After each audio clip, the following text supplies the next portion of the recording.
На неполни 2 недели пред стартот на учебната година, Комисијата за заразни болести се уште без одлука за организирање на целодневна настава во училиштата, која подразбира згрижување на децата и по завршување на часовите.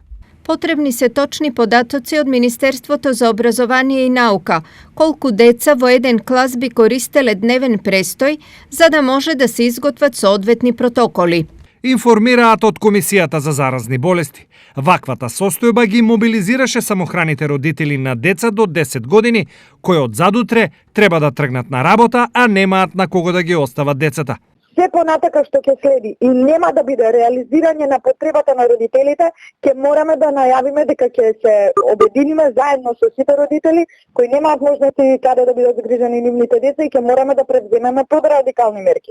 Од друга страна, градинките продолжуваат со работа, а според повеќето градоначалници од регионот, тие се најбезбедното и најсоодветно место за згрижување на деца од предучилишна возраст. До сега немаме никакви проблеми, градинката функционира веќе 10 дена и работиме за изнаоѓање дополнителни легла, значи подобро е да бидат згрижени децата на сигурно, него да бидат пуштени по улици и паркове. Нашата градинка има капацитет од 180. До моментот 90 деца има запишано, значи сите протоколи за спазени, дури градинката се уште има капацитет да прими деца за по протоколи. Во ред и родителите се изјаснува дека сакаат и 90 деца да одат.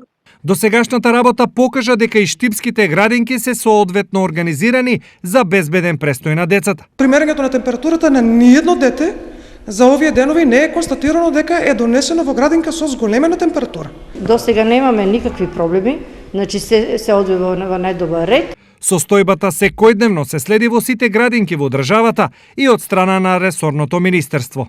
Секако будно следејќи состојбата заедно со Министерството за здравство, владата, меѓутоа пред се препораките на Комисијата за заразни болести во која што се врни експерти од сферата на здравството, чија вокација е епидемиолошката ситуација во државата, ние ќе постапиме и ќе преземаме мерки кои што ќе го гарантираат здравието и безбедноста и на децата и на вработените.